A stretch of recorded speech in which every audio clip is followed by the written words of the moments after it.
Assalamualaikum warahmatullahi wabarakatuh.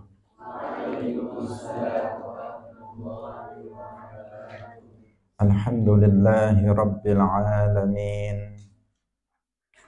Lahun ni'matu wa lahul fadlu wa lahul thana'ul hasan.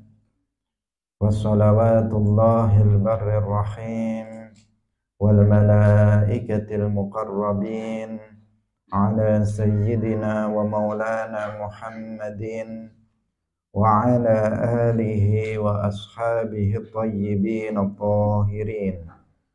Allahumma la sahla illa ma ja'altahu sahla wa anta taj'alul hazna idza syi'ta sahla. Allahumma arzuqna al-ikhlasa fin niyyati wal qawli wal amal wa ba'du. Ila nabiyil mustafa sallallahu alaihi wasallam wa ikhwanihi minal anbiya'i wal mursalin wa syuhada'i was salihin, khususan ila sultanil awliya Syekh Abdul Qadir Al-Jilani wa Syekh Ahmad Ar-Rifai wa Syekh Bahaidin Naqsyabandi wa Syekh Abdullah Al-Harari wa ila arwahi muassisi jam'iyyati Nahdlatul Ulama Syekh Muhammad Hashim Ash'ari wa Syekh Bisri Sansuri wa Syekh Abdul Wahab Hasbuwah wa ila arwahi jami'i ahli al-qubur minal muslimin wal muslimat. Al-Fatihah. A'udzu billahi minasy syaithanir rajim. Bismillahirrahmanirrahim. Alhamdulillahi rabbil alamin. Ar-Rahmanir Rahim. Maliki yaumiddin. Iyyaka na'budu wa iyyaka nasta'in. Ihdinas siratal mustaqim. Siratal ladzina an'amta 'alaihim ghairil maghdubi 'alaihim waladdallin. Amin. Hadirin hadirat kaum muslimin muslimat, pemirsa Madu TV rahimakumullah. Alhamdulillah, kita bersyukur kepada Allah Subhanahu wa taala. Pada pagi hari ini Allah Subhanahu wa taala kembali mempertemukan kita semuanya di dalam sebuah majelis yang sangat mulia, yang penuh dengan keberkahan, yaitu majelis Ilmiddin. Semoga Allah Subhanahu wa taala senantiasa memberikan keistiqomahan kepada kita sehingga kita bisa mendapatkan keberkahan ilmu yang manfaat dan barokah fid dunya wal akhirah. Amin ya rabbal alamin. Shalawat dan salam semoga tetap terlimpahkan kepada Nabi Agung, makhluk yang paling mulia, yaitu Nabi Muhammad sallallahu alaihi wasallam, para sahabatnya, keluarganya, serta seluruh umat Islam yang mengikuti beliau ila yaumil qiyamah. Hadirin rahimakumullah, mari kita ikhlaskan niat kita masing-masing. Kita ngaji dalam majelis ini lillahi ta'ala. Faslun nash'atuhu bi Makkah. Qala al-muallifu rahimahullahu ta'ala, faslun utawi iki iku fasal suci. Nash'atuhu,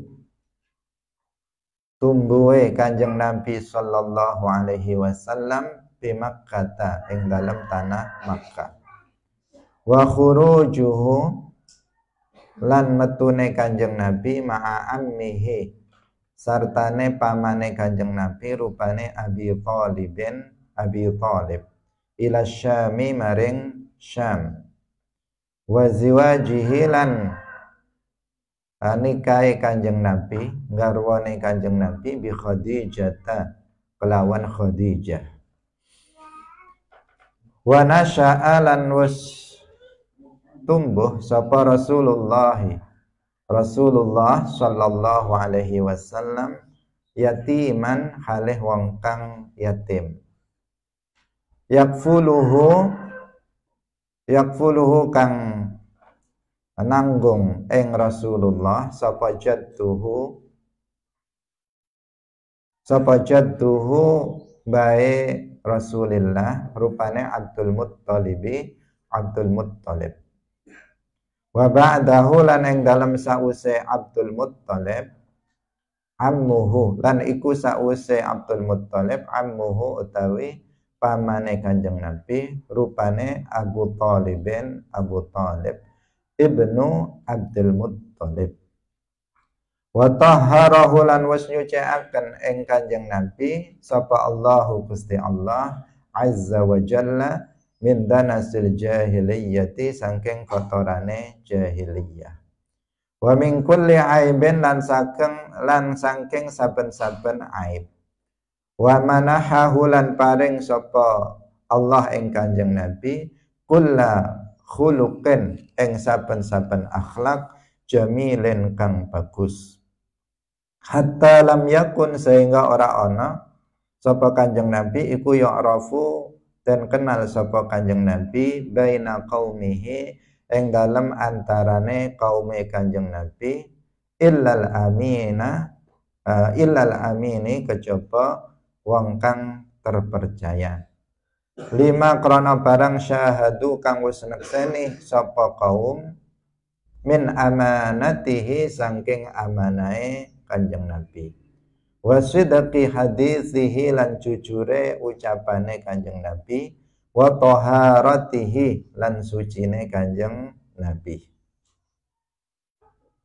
falamma balagha mongko tatkalane tumeka sapa Kanjeng Nabi isnatai asyrata ing rolas apane sanatan taune kharaja metu sapa Kanjeng Nabi ma'a ammihi sartane pamane Kanjeng Nabi rupane Abi Thalib ila Syami maring Syam hatta balagha sehingga tumeka sapa Kanjeng Nabi Busra ing kutha Busra faraahu nuli ningali ing Kanjeng Nabi sapa Bakhira ar-rahibu kang dadi rahib fa'arafahu nuli ngaweruhi sapa rahib utawa Bakhira ar-rahib ing Kanjeng Nabi bisifatihi kelawan sifate Kanjeng Nabi faja'a nuli teka sapa Bakhira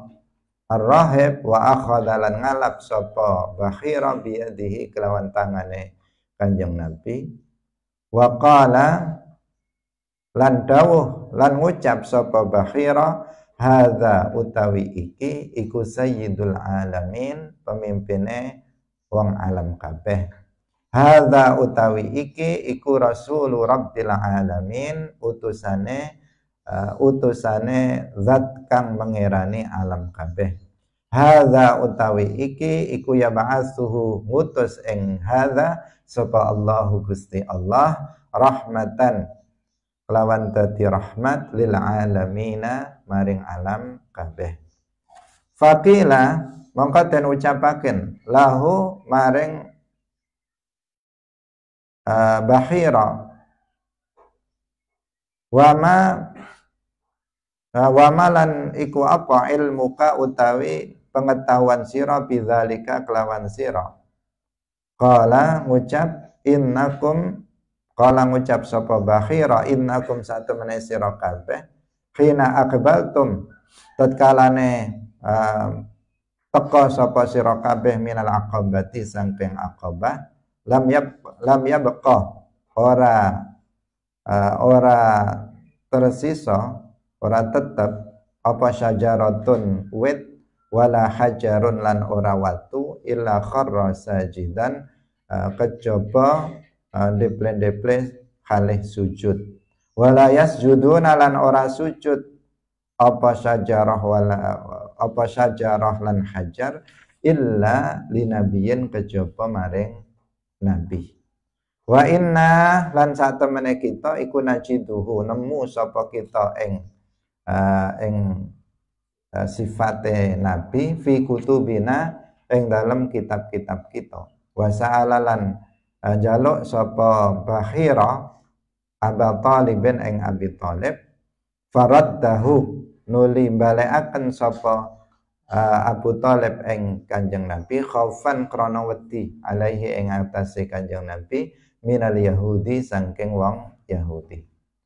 Summa kharaja nuli metu sapa Kanjeng Nabi sanian khalih kang kaping pindho ila Syami maring Syam. Ma'a Maisarah sartane Maisarah ghulami Khadijah budai Khadijah radhiyallahu anha fi tijaratin ing dalem perdagangan laha ketuwe Khadijah. Qabla ayatazawwajaha ing dalem sadurunge yen to nikah sapa Kanjeng Nabi ing Khadijah. Hatta balagha sehingga tumeka sapa Rasulullah ila suqi Busra maring pasar Busra, kutha Busra. Faba'a nuli atur sapa Kanjeng Nabi tijaratahu ing dagangane Kanjeng Nabi. Falamma balagha nuli tatkalane tumeka sapa Kanjeng Nabi khamsan ing 25 lan 20 apane sanatan umure tazawwaja nikah sapa Kanjeng Nabi Khadijah ing Khadijah radhiyallahu anha. Hadirin rahimakumullah, dalam fasal ini diterangkan pertama tentang pertumbuhan Rasulullah Shallallahu Alaihi Wasallam di Makkah. Kemudian yang kedua tentang kisah keluarnya Rasulullah Shallallahu Alaihi Wasallam ke Syam bersama pamannya yang bernama Abu Talib. Kemudian yang ketiga tentang pernikahan Rasulullah Shallallahu Alaihi Wasallam dengan Sayyidah Khadijah. Pertama, muallif rahimahullah Al-Hafidh Al-Maqdisi mengatakan bahwa Rasulullah Shallallahu Alaihi Wasallam itu tumbuh dalam keadaan yatim, seperti yang sudah kita jelaskan kemarin, bahwa ayah Nabi menurut sebuah pendapat, karena ada beberapa pendapat kemarin kita sampaikan, sudah wafat sebelum lahirnya Nabi. Ketika Nabi masih dalam kandungan ibunya, ayahnya Abdullah itu sudah wafat. Sehingga begitu beliau lahir itu sudah yatim, sudah dalam keadaan tidak memiliki ayah. Kemudian pada usia 4 tahun, dalam satu riwayat, dalam satu qaul, ibunya yaitu Aminah bintu Wahab itu juga meninggal dunia, sehingga kemudian beliau diasuh oleh pamannya, oleh kakeknya terlebih dahulu yaitu Abdul Muttalib. Setelah itu umur 8 tahun kakeknya juga meninggal dunia, sehingga kemudian diasuh oleh pamannya yaitu Abu Talib sampai dengan beliau menikah pada umur 25 tahun. Ini kemarin sudah kita singgung tentang ini, bahwa beliau itu tumbuh dalam keadaan sebagai anak yatim. Kemudian Allah Subhanahu wa Ta'ala, karena ini adalah Nabi, beliau adalah calon Nabi ketika masih kecil, maka Allah Subhanahu wa Ta'ala mensucikan beliau dari segala kotoran kejahiliahan. Allah Subhanahu wa Ta'ala itu telah memberikan ilham kepada Nabi Muhammad Sallallahu Alaihi Wasallam untuk mengenal Allah Subhanahu wa Ta'ala, sehingga beliau telah beriman kepada Allah Subhanahu wa Ta'ala sejak kecil. Seperti itulah semua para nabi, Nabi Muhammad dan juga nabi-nabi sebelum Nabi Muhammad Sallallahu Alaihi Wasallam, mereka telah mengenal Allah sejak mereka kecil. Meskipun saat Nabi Muhammad Sallallahu Alaihi Wasallam lahir dan tumbuh, masyarakat ketika itu jahiliyah, mereka menyembah kepada selain Allah, Mereka melakukan kesyirikan-kesyirikan. Di antara mereka ada yang menyembah berhala-berhala, ada yang menyembah api, ada yang menyembah Nabi Isa dan sebagainya. Tetapi Nabi Muhammad tumbuh dari kecil dalam keadaan beriman kepada Allah Subhanahu wa taala, telah mengenal Allah Subhanahu wa taala. Sama dengan para nabi yang lainnya, karena seorang nabi itu maksum. Pertama, maksum dari kekufuran. Baik sebelum maksumnya itu, baik sebelum diangkat menjadi nabi maupun setelah diangkat menjadi nabi. Yang pertama, maksum dijaga oleh Allah dari kekufuran. Sehingga nggak ada nabi yang pernah kufur sebelum ataupun setelah diangkat menjadi nabi. Nah, termasuk Nabi Muhammad SAW nggak pernah menyembah berhala. Meskipun kaumnya itu menyembah berhala, tetapi Nabi Muhammad kecil tidak pernah menyembah berhala. Demikian juga Nabi Ibrahim alaihissalam, yang sering diceritakan oleh cerita-cerita bohong yang mengatakan katanya Nabi Ibrahim ketika kecil pernah berpetualang mencari Tuhan, sehingga keliru, dikira bintang itu adalah Tuhan. Setelah itu sadar dia bukan Tuhan, keliru lagi, mengira bulan itu sebagai Tuhan. Kemudian ternyata sadar dan keliru, yang disembah itu bukan Tuhan, kemudian menyembah matahari yang lebih terang, dikira itu Tuhan. Kemudian menyembah Allah Subhanahu wa taala, pencipta makhluk. Ini adalah cerita yang jelas dusta. Kenapa? Karena seorang nabi, jika Allah Subhanahu wa taala menghendaki seseorang akan diangkat menjadi nabinya, maka Allah akan menjaganya dari kekufuran. Dia telah mengenal Allah Subhanahu wa taala sejak kecil. Nabi Ibrahim sudah mengenal Allah sejak kecil. Beliau tidak pernah menyembah selain Allah ketika beliau kecil. Nah, sama dengan Nabi Muhammad dan juga para nabi yang lain. Allah Subhanahu wa taala mensucikan Nabi Muhammad dari kotoran jahiliyah berupa adat, berupa penyembahan kepada selain Allah dan adat-adat yang buruk yang dilakukan oleh orang-orang jahiliyah. Wa min kulli aibin, dan beliau juga disucikan dari setiap aib. Artinya beliau tidak melakukan dosa-dosa besar. Beliau juga tidak melakukan dosa-dosa kecil yang mengandung unsur kehinaan jiwa pelakunya. Beliau tidak melakukan sesuatu yang akhlak yang rendah, ar-radzalah, tidak pernah melakukannya sebagaimana seluruh para nabi.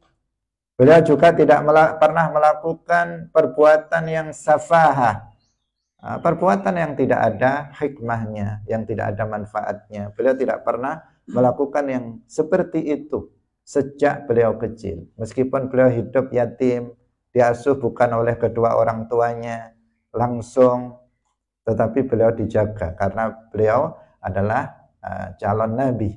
Beliau bahkan adalah afdalu al-mursalin, para rasul atau rasul yang paling utama. Wa manahahu kulla khuluqin jamil. Allah diberikan setiap akhlak yang sangat baik.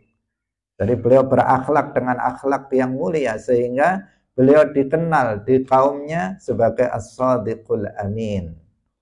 Beliau sejak kecil sudah diberi gelar oleh umatnya, oleh kaumnya dengan al-amin, orang yang terpercaya. Kenapa? Karena beliau sangat amanah. Beliau sangat amanah dan beliau juga sangat jujur dalam berbicara. Jadi karena keamanahannya, kalau diberikan amanah berupa apapun amanah itu, maka beliau pasti melaksanakannya dengan sebaik-baiknya. Beliau tidak pernah berkhianat kepada orang yang memberikannya amanah. Dan beliau kalau berkata selalu jujur, tidak pernah berbohong.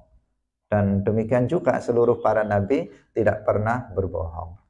Sehingga masih kecil beliau sudah diberi gelar Al-Amin, dikenal oleh kaumnya sebagai As-Sadiqul Amin, seorang yang jujur dalam berbicara dan seorang yang terpercaya karena tidak pernah berkhianat kepada orang lain.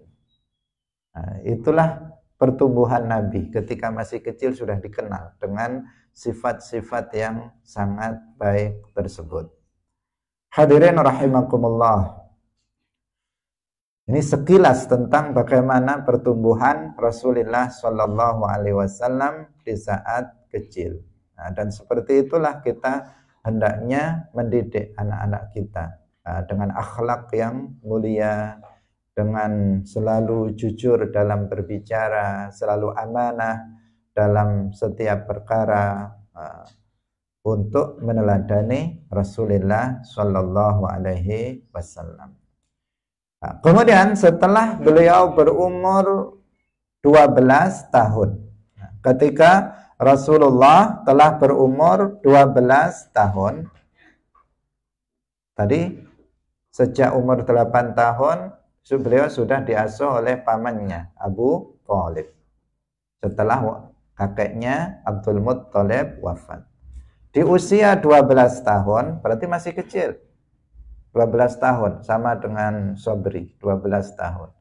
Itu diajak oleh pamannya ke daerah Syam. Jauh kalau dari Makkah ke Syam. Syam kemarin kita sampaikan daerah Palestina, Suriah, kemudian Lebanon, Yordania, itu adalah daerah Syam.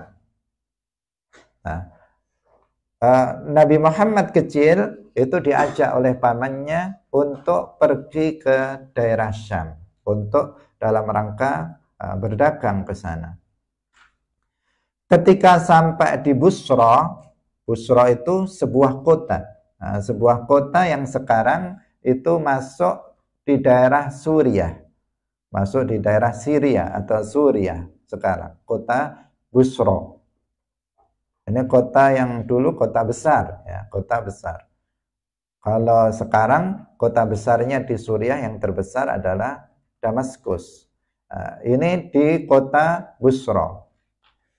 Sampai di kota Busra, Busra ini juga ada istana yang dulu ketika Nabi dilahirkan, diriwayatkan dalam Maulid Nabi, ketika Nabi dilahirkan, maka sang ibu itu mengeluarkan cahaya yang sangat terang sehingga Aminah bintu Wahab, ibunda Nabi, itu bisa melihat istana-istana yang ada di Busra. Busra ini artinya beliau ada di Makkah, kemudian karena cahaya yang keluar dengan sangat terang, Aminah bisa melihat istana-istana yang ada di Busra, dan itu adalah karamah bagi Sayyidah Aminah bintu Wahab yang menjadi dalil atau bukti bahwa Aminah seorang muslimah mukminah, bahkan seorang waliyah, seorang walinya Allah Subhanahu wa ta'ala.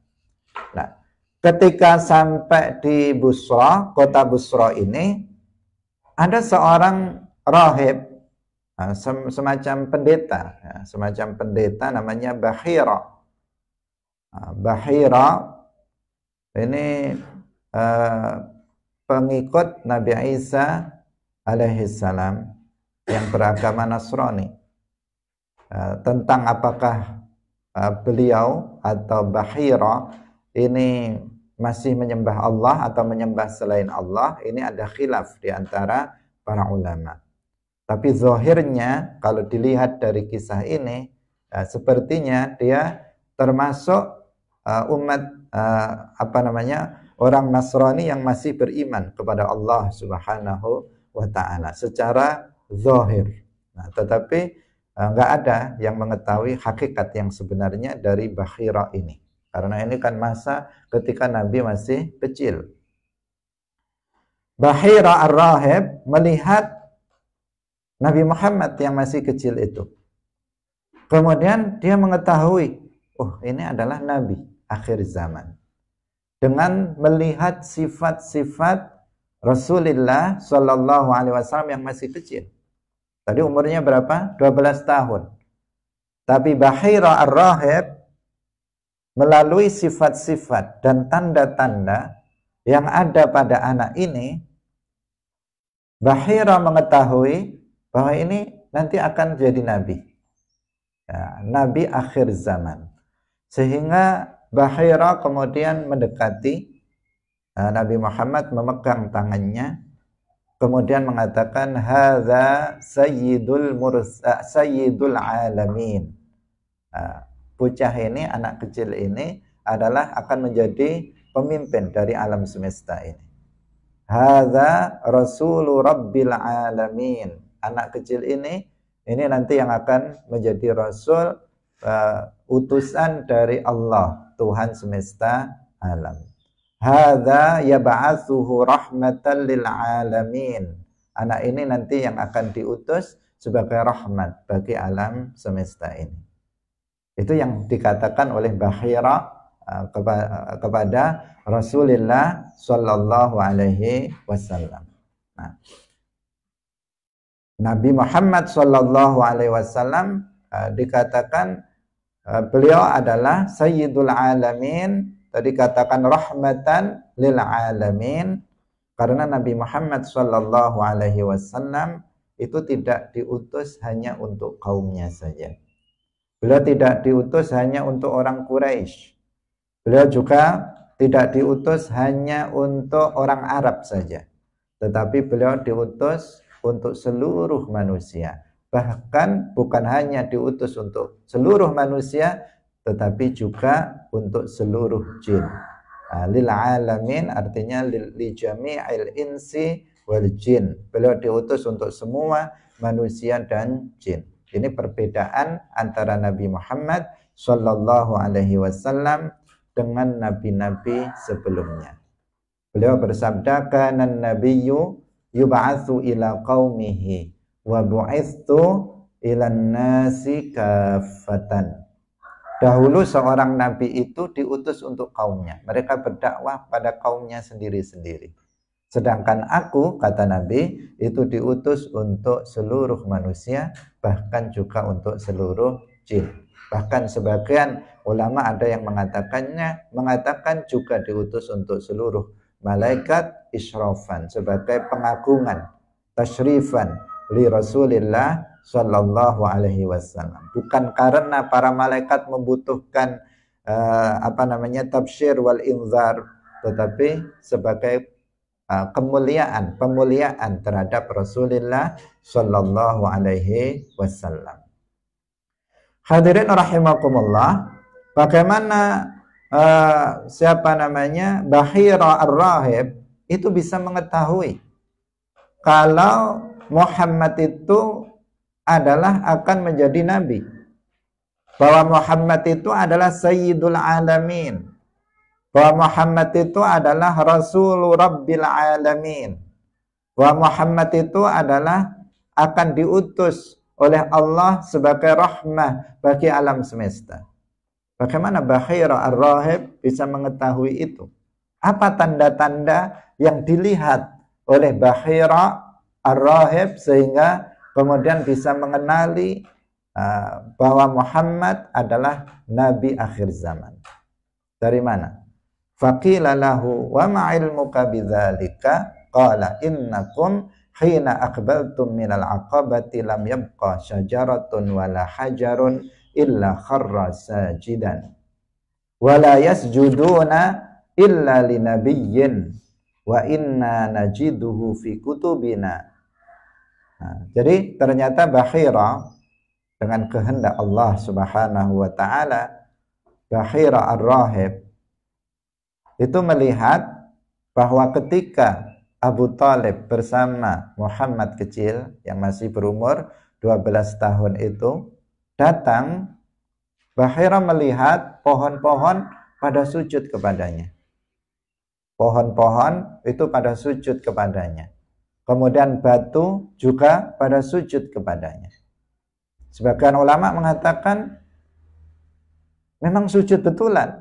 Jadi pohon itu dilihat oleh Bahira dalam penglihatan Bahira Ar-Rahib, ketika Muhammad lewat memang betul-betul bersujud pohon dan batu-batu kepada Muhammad yang masih kecil itu. Bahkan mendong itu selalu menyertainya, selalu menyertainya. Kemudian terlihat di antara pundak beliau itu ada khatam an-nubuwah. Karena ketika itu orang Arab di musim panas, mereka kalau memakai baju itu tidak tidak seluruhnya tertutup, tetapi ada yang terbuka, sehingga terlihat ada khatamun nubuwah, sebuah tanda kenabian yang ada di di bagian pundak Rasulullah Shallallahu Alaihi Wasallam, sehingga dengan pasti Bahira itu bisa mengetahui bahwa Muhammad adalah Nabi akhir zaman. Kenapa? Karena sifat-sifat seperti itu Bahira mengatakan itu sudah ada di dalam kitab-kitab kami. Dia mengatakan wa inna najiduhu fi kutubina. Kami sudah melihat tanda-tanda ini dalam kitab-kitab kami.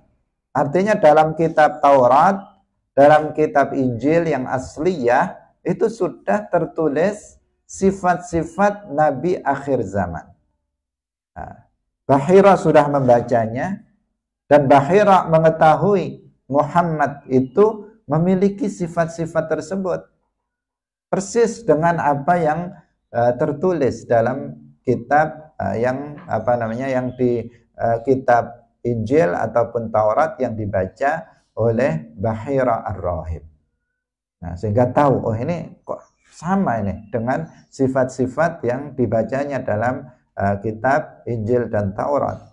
Sehingga Bahira Ar-Rahib itu mengetahui bahwa Muhammad kecil ini nanti akan menjadi seorang Nabi Rasul akhir zaman. Hadirin rahimakumullah, maka Bahira Ar-Rahib kemudian meminta kepada Abu Thalib agar segera memulangkan Muhammad ini kembali ke Makkah. Nggak usah lama-lama di sini, segera kamu balik pulang ke Makkah, bawa Muhammad untuk pulang ke Makkah. Kenapa diminta oleh Bahira Ar-Rahib melakukan ini? Karena dikhawatirkan orang-orang Yahudi nanti akan membunuhnya. Kenapa?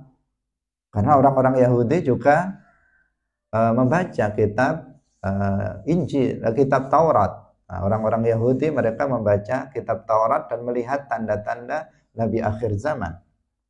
Jika mereka melihat kenyataan bahwa tanda-tanda Nabi akhir zaman itu ada pada ada pada Muhammad yang berasal dari bangsa Arab, maka bisa jadi mereka akan membunuhnya.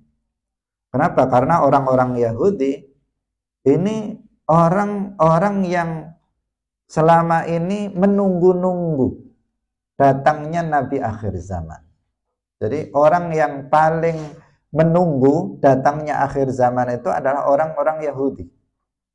Karena mereka sudah mengetahui dalam kitab mereka tertulis akan datangnya Nabi akhir zaman dan sifat-sifatnya sudah ditulis dalam kitab Taurat. Sehingga orang-orang Yahudi ini menunggu-nunggu kedatangan Nabi akhir zaman. Sehingga mereka mempelajari apa sifat-sifat Nabi akhir zaman itu.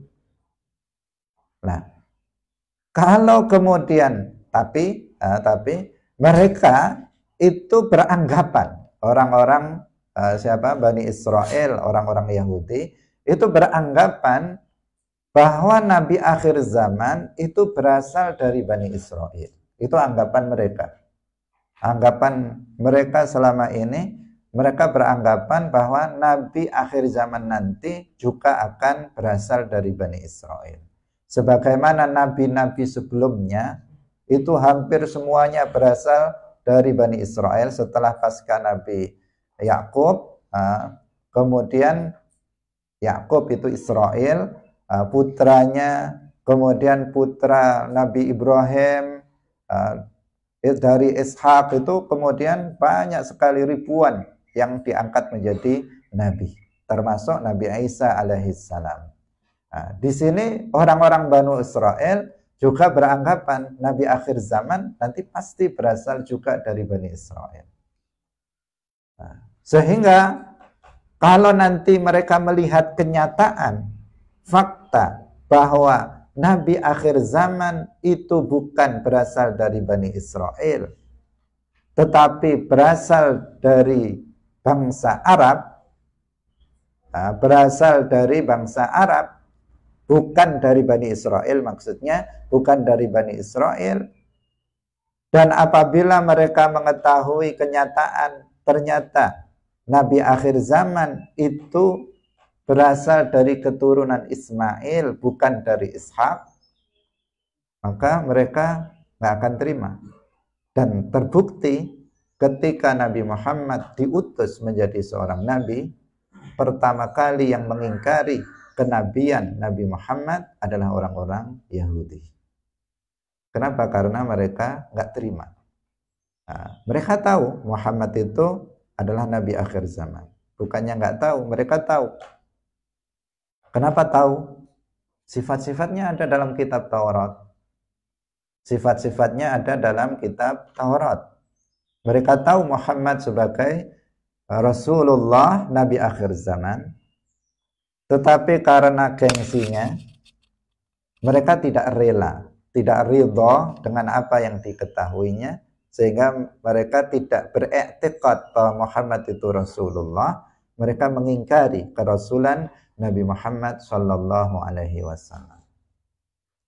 Sehingga di Al-Qur'an disebutkan wa ya'rifunahu kama ya'rifuna abna'ahum. Orang-orang Yahudi itu mengenal Muhammad sebagaimana mereka mengenal anak-anak mereka. Artinya mereka tahu secara pasti bahwa Muhammad itu Rasulullah. Tetapi karena bukan berasal dari Bani Israel, maka mereka kemudian nggak ridho. Artinya mereka nggak ridho terhadap kenyataan bahwa Nabi akhir zaman bukan dari Bani Israel, tetapi dari bangsa Arab, keturunan Nabi Ismail alaihissalam. Ini yang menyebabkan. Karena itulah maka dari sini diketahui tidak cukup seseorang itu tahu. Tidak cukup seseorang itu mengetahui. Tidak cukup seseorang itu mengetahui bahwasanya tidak ada yang disembah dengan hak selain hanya Allah, dan bahwa Muhammad itu Rasulullah. Sekedar tahu itu tidak cukup, tetapi harus diiringi dengan ridho dengan apa yang diketahuinya. Ridho dengan apa yang diketahuinya itu yang disebut dengan i'tiqad. Jadi apa i'tiqad itu? I'tiqad artinya ridho dengan apa yang diketahui. Berarti i'tiqad dasarnya harus ilmu. Harus ada i'tiqad jika ada ilmu. Jika pengetahuan seseorang kepada Allah itu benar, kemudian dia ridho terhadap apa yang diketahuinya itu, maka berarti imannya kepada Allah itu akan benar.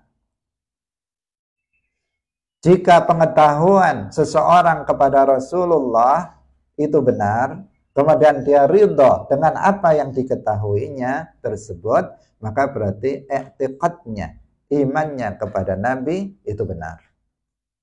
Sebaliknya, apabila pengetahuan seseorang kepada Allah itu salah, kemudian dia ridho dengan pengetahuan yang salah itu, maka i'tiqadnya itu menjadi salah. Seperti orang Wahabi. Orang Wahabi, mereka mengaku mengenal Allah. Tetapi mereka ternyata nggak mengenal Allah. Pengetahuannya kepada Allah itu salah. Orang Wahabi mengatakan bahwa Allah itu berupa jisim yang memiliki anggota badan, kemudian bertempat bersemayam di atas arsy. Itu pengetahuan orang Wahabi tentang Allah, dan itu keliru karena bertentangan dengan laisa kamitslihi syai'. kemudian mereka ridho dengan pengetahuan yang salah itu, maka dikatakan i'tiqadnya orang Wahabi tentang Allah itu menyimpang. Nah, itu menyimpang. Kenapa? Karena mereka ridho dengan sesuatu yang pengetahuan yang keliru tentang Allah Subhanahu wa ta'ala. Hadirin rahimakumullah. Nah, di sini orang-orang Yahudi mengetahui bahwa Muhammad itu Nabi akhir zaman secara pasti tahu. Tetapi karena gengsi, mereka merasa menjadi manusia pilihan. Orang-orang Bani Israel ini merasa menjadi manusia pilihan. Memang Allah menganugerahkan yang kenikmatan yang luar biasa kepada Bani Israel. Nah, itu adalah fakta juga. Keturunan Nabi Yakub, Bani Israel itu keturunan Nabi Yakub. Nggak boleh kita mencaci Israel, karena Israel itu Nabi. Nah, Israel itu Nabi. Nggak boleh kita misalnya Israel itu kurang ajar, misalnya nggak boleh. Israel Nabi Yakub alaihissalam. Sehingga kita nggak boleh mencela Israel. Tetapi karena Nabi Israel itu adalah Nabi Yakub, Banu Israel artinya keturunan Nabi Yakub. Di antara keturunan Nabi Yakub banyak sekali yang dipilih oleh Allah menjadi nabi. Tetapi ada orang-orang Bani Israel yang kemudian mengingkari kenabian para nabi di antara mereka. Bahkan Bani Israel, orang-orang Yahudi di antara mereka ada yang berusaha membunuh Nabi Isa alaihissalam. Yang mereka di antara mereka membunuh nabinya sendiri, Nabi Zakaria, Nabi Yahya dibunuh oleh mereka. Hadirin rahimakumullah. Jadi karena khawatir ini nanti kalau orang-orang Yahudi melihat Muhammad dengan sifat-sifat itu dan mereka tahu ini adalah Nabi akhir zaman dan dia bukan dari Bani Israel, khawatir nanti mereka akan membunuhnya. Maka Bahira ar-Rahib meminta kepada Abu Talib, pamannya, paman Nabi, agar ini Muhammad segera dibawa pulang saja. Dibawa pulang ke Makkah. Khawatir nanti ketahuan oleh orang-orang Yahudi. Maka kemudian Abu Talib bersegera untuk membawanya pulang ke Makkah. Hadirin rahimakumullah. Ini peristiwa perginya Nabi pertama kali ke Syam ketika beliau berumur 12 tahun. Tsumma kharaja tsaniyan ila Syam ma'a Maisarah. Kemudian Nabi Muhammad itu keluar lagi ke Syam, pergi ke Syam bersama Maisarah. Laki-laki atau perempuan Maisarah? Laki-laki, bukan perempuan. Bukan perempuan. Sebagian orang ketika disebut Maisarah, dia mengira dia perempuan. Karena di Indonesia, orang yang namanya Maisarah itu perempuan. Tapi Maisarah di sini laki-laki, bukan perempuan. Jadi bersama Maisarah, Ghulam itu menunjukkan dia laki-laki. Ghulam Khadijah, dia adalah budaknya Khadijah. Jadi Nabi Muhammad disertai oleh budaknya Khadijah bernama Maisarah fi tijaratin laha qabla ayyatazawwajaha. Jadi beliau pergi bersama Maisarah untuk menjual dagangannya Khadijah. Khadijah itu seorang perempuan kaya, seorang perempuan kaya yang kemudian Nabi Muhammad itu bekerja kepada beliau, kepada Sayyidah Khadijah untuk menjalankan dagangannya Khadijah, menjalankannya untuk menjualnya di daerah Syam dengan didampingi oleh budak laki-laki Khadijah bernama Maisarah. Sampailah beliau sampai ke pasar Busra. Sampai lagi ke daerah Busra yang sekarang ada di Suriah, daerah Suriah. Faba'a tijaratahu, kemudian beliau menjual dagangannya di sana. Hadirin rahimakumullah. Jadi Khadijah radhiyallahu anha ini seorang perempuan yang sangat mulia, memiliki kekayaan yang nantinya beliau menjadi istri dari Rasulullah Shallallahu Alaihi Wasallam karena beliau kagum dengan akhlak yang mulia dari Rasulullah Shallallahu Alaihi Wasallam.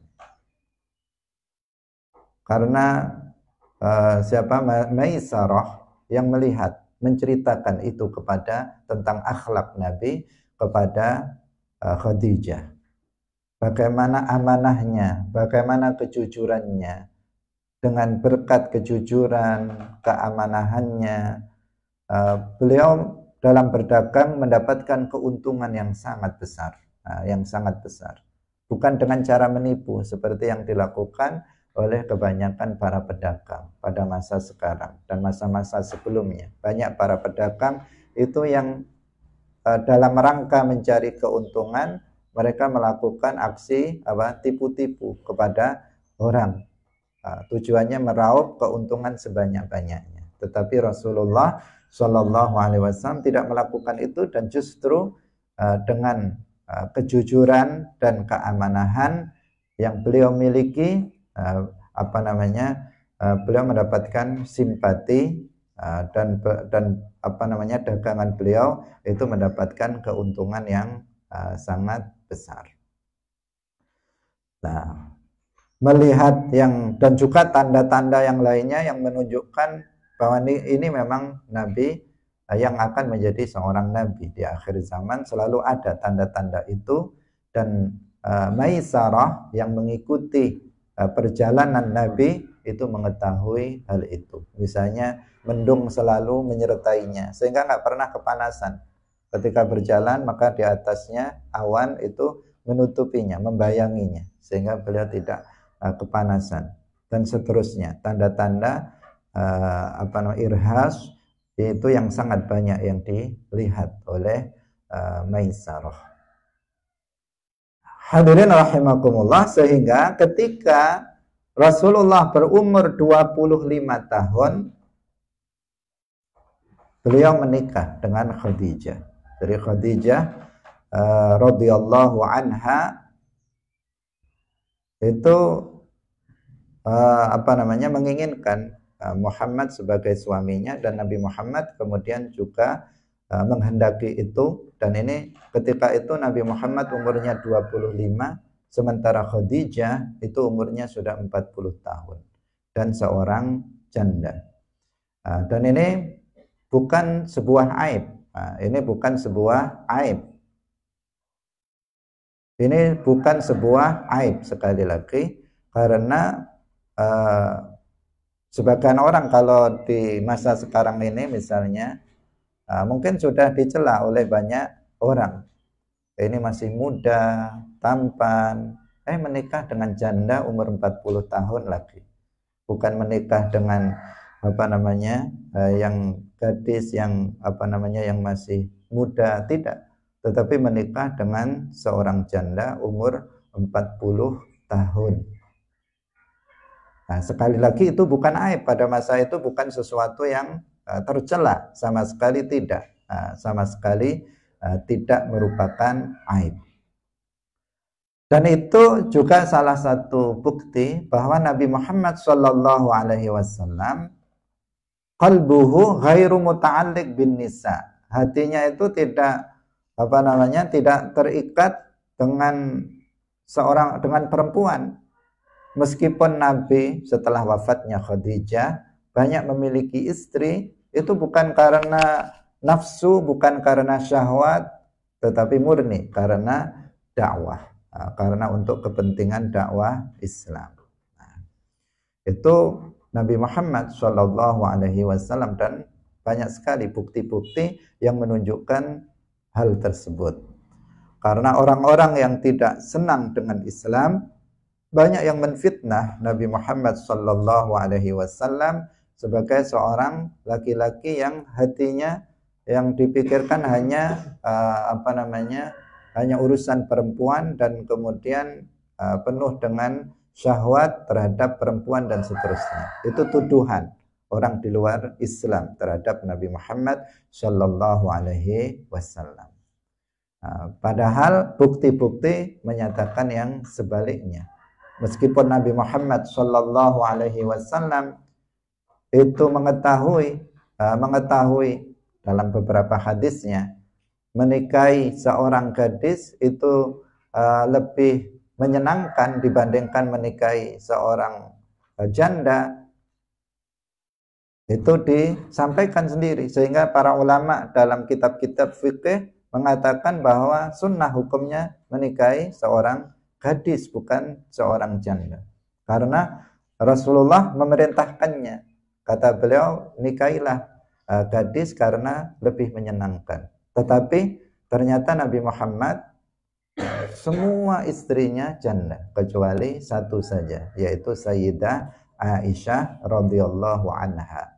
Nah, ini menunjukkan bahwa beliau menikah lidakwah, karena tujuan dakwah, berdakwah melalui perempuan-perempuan ini, untuk menyampaikan ajaran Islam dari perempuan ke perempuan yang lainnya. Kemudian rata-rata yang diperistri Nabi itu adalah janda dari pemimpin kaum. Ketika dinikahi, maka kemudian para pengikutnya pada masuk ke dalam agama Islam. Nah, ini lidakwah, murni karena dakwah. Hadirin rahimakumullah. Beliau berumur 25 tahun, Sayyidah Khadijah berumur 40 tahun. Dan Khadijah ketika itu beragama dengan agama kaumnya. Artinya kalau Nabi, beliau sudah mengenal Allah.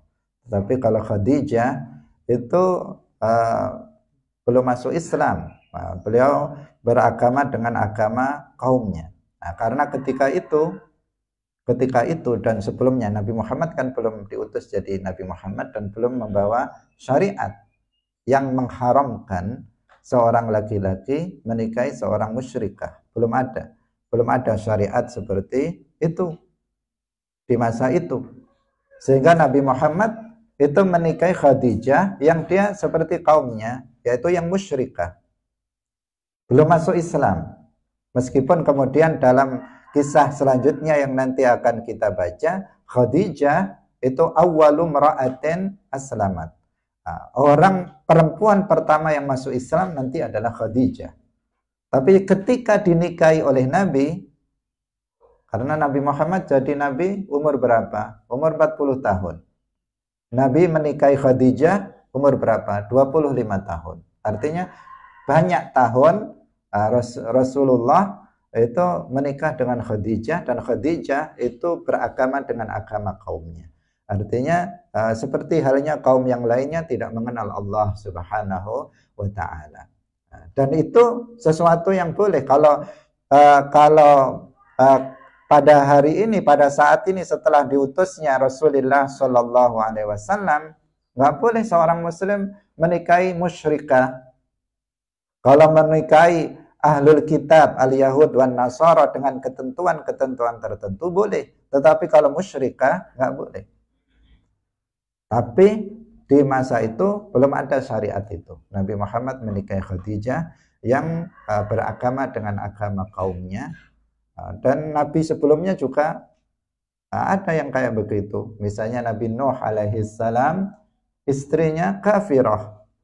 Nabi Lot alaihi salam, istrinya juga kafirah. Dan dalam syariat mereka ketika itu diperbolehkan. Seorang laki-laki menikah dengan perempuan musyrikah. Ketika itu diperbolehkan. Tidak ada hukum haram. Tapi kalau pada masa sekarang, Nabi Muhammad Shallallahu Alaihi Wasallam kemudian mengharamkan seorang laki-laki menikahi dengan perempuan musyrikah. Hadirin rahimakumullah, waktu sudah habis, semoga bermanfaat. Barakallahu fikum, wallahul muwaffiq ila aqwamit thariq. Wassalamualaikum warahmatullahi wabarakatuh. La ilaha illallah Allahumma salli ala sayyidina Muhammad wa ala alihi wa sahbihi wa sallim. Rabbi ghfirli wa liwalidayya wa lil mu'minina wal mu'minat.